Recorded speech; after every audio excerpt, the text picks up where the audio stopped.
Oke, kemudian untuk semangat dari mewujudkan bangunan hijau untuk mendukung keberlanjutan, kita sejalan dengan Sustainable Development Goals yang ada 17, ada beberapa poin yang sejalan dengan green building ya. Tentu saja untuk adanya semangat dengan mengembalikan bumi menjadi lebih adem, menjadi lebih rendah lagi. Nah, ini akan menjadi peningkatan memang well-being dari pengguna bangunan dan masyarakat di sekitarnya. Itu masuk ke dalam poin 3 SDGs.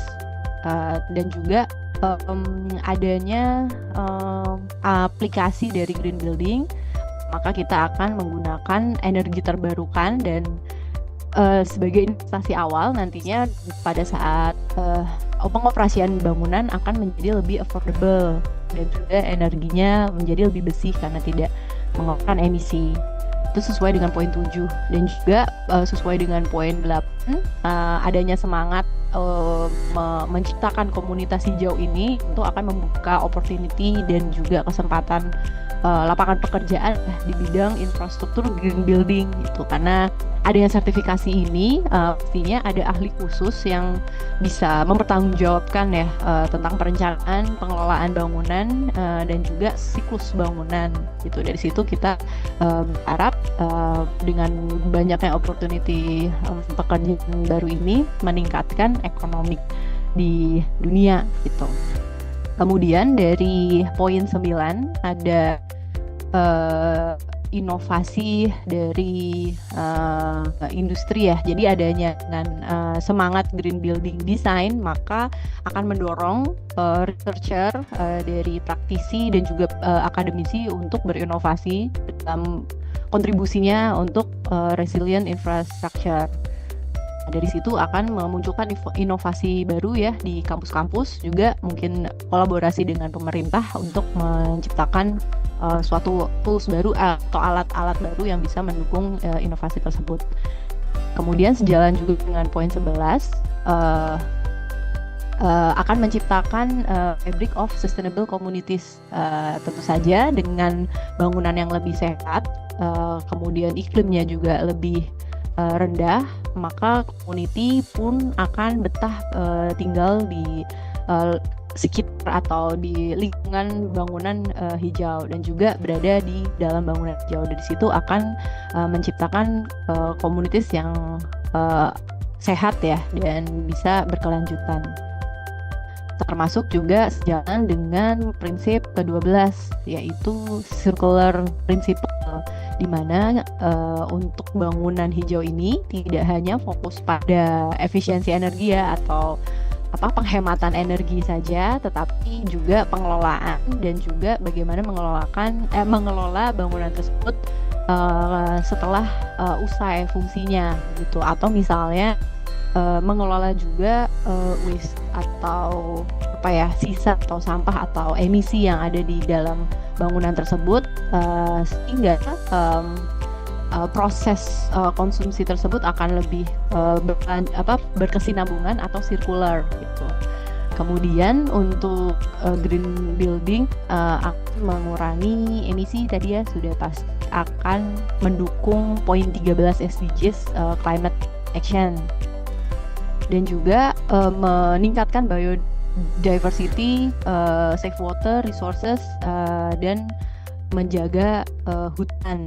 Nah, dari sini sejalan dengan prinsip yang ke-15. Tentu saja dengan kita meningkatkan area hijau di area bangunan dan juga mungkin di dalam bangunan, maka kita juga memberikan ruang hidup untuk flora dan mungkin fauna yang tinggal di iklim yang sudah kita ciptakan tersebut.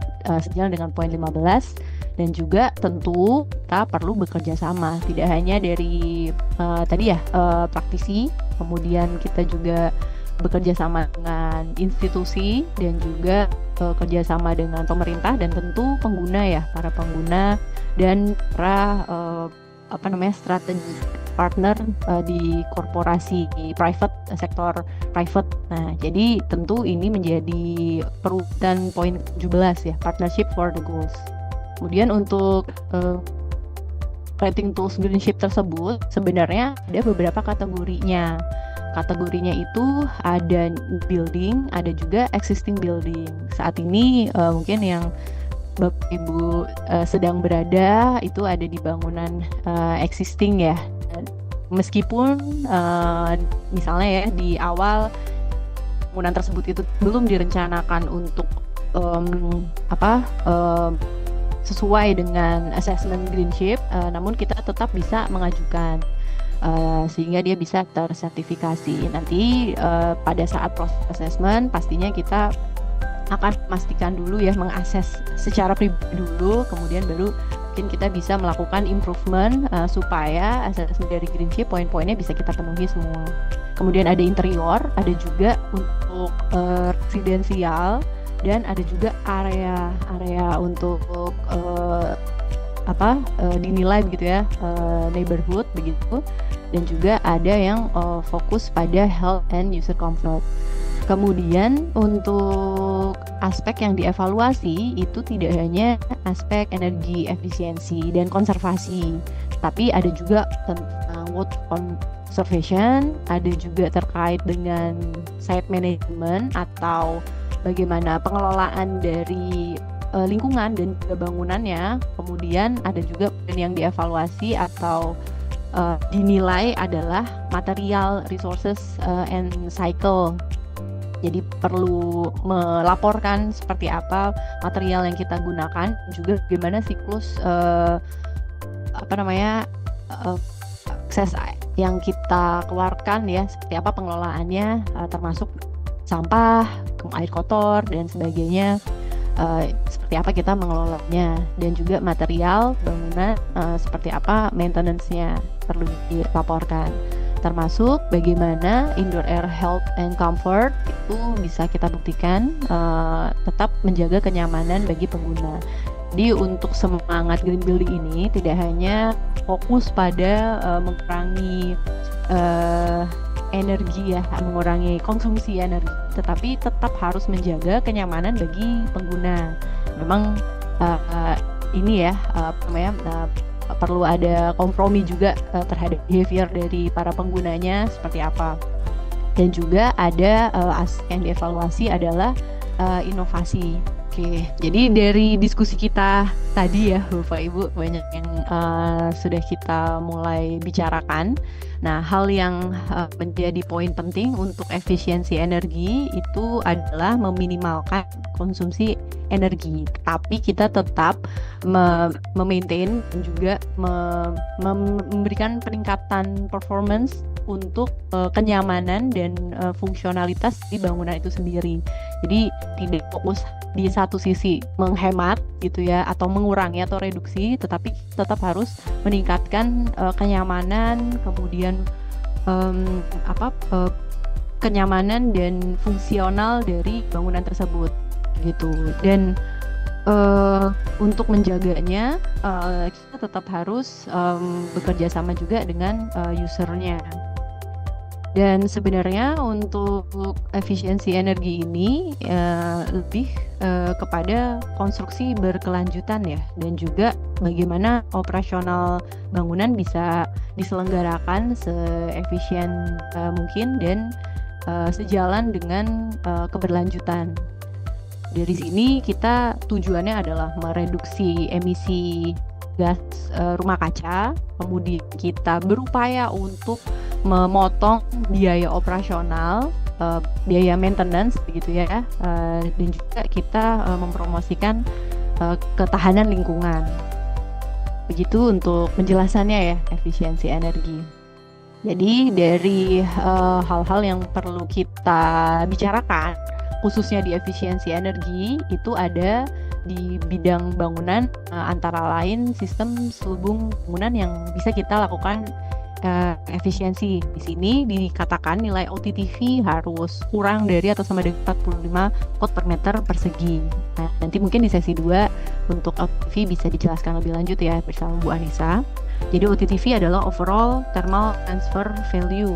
Jadi memang ini indikator atau parameter yang digunakan untuk mengukur jumlah panas dari matahari yang masuk ke dalam bangunan melalui bukaan-bukaan. Jadi untuk sistem seluruh bangunan ini kita fokus ke bukaan, jendela atau kaca ya, termasuk juga peneduh dan sebagainya. Kemudian untuk bangunan juga, tadi selain kulit atau selubung bangunannya adalah sistem ventilasinya. Jadi kita perlu menggunakan ventilasi alami dan juga HVAC atau pengkondisian udara ya, sistem tata udara. Nah, di sini memang kita untuk membantu kenyamanan pengguna bangunan, kita perlu alat bantu misalnya air conditioning ya, supaya suhunya nyaman bagi pengguna. Nah, kita suhu AC di ruangan masing-masing temperaturnya di angka 25 derajat Celcius ya untuk standar kenyamanan. Jadi kalau terlalu dingin itu juga membebani dan tidak nyaman bagi kulit kita gitu ya. Dan juga kalau terlalu rendah 27, 26 itu juga bisa merusak dari tersebut begitu untuk alat pendingin udara. Kemudian selain pengondisian udara ada sistem pencahayaan. Kita optimalkan pencahayaan alami dan zonasi pencahayaan. Kita mungkin perlu diskusi juga ya sama para pengguna lain dan juga manajemen bangunan bisa memetakan ya cahaya alami yang optimal itu ada di ruang mana saja. Apakah bisa dilakukan sharing ya untuk kegiatan yang bisa dilakukan bersama-sama supaya cahaya tidak perlu dinyalakan di ruangan. Selain itu juga transportasi dalam gedung. Transportasi dalam gedung ini maksudnya lift, travelator, eskalator. Kalau di bangunan kantoran mungkin lift ya. Nah, di sini kita perlu mengontrol seperti apa manajemen dari pengoperasian lift tersebut. Apakah mungkin bisa direncanakan atau misalnya dijadwalkan kapan saja lift itu mulai beroperasi gitu. Apakah bisa dimulai operasional lift itu tidak 24 jam, mungkin lift mulai nyala dimulai jam 7 atau jam 30 atau mungkin hanya satu lift yang menyala pada jam tertentu. Nah, ini bisa kita lakukan manajemen begitu. Dan juga sistem kelistrikan ya untuk mengukur konsumsi listrik. Nah, mungkin Bapak Ibu sekalian kita bisa terbuka ya seperti apa sih biaya listrik di gedung kita gitu ya. Misalnya kita bisa lakukan pengecekan dengan pengukuran beban kelistrikan itu yang paling besar tuh di jam-jam berapa saja atau di unit-unit mana saja begitu.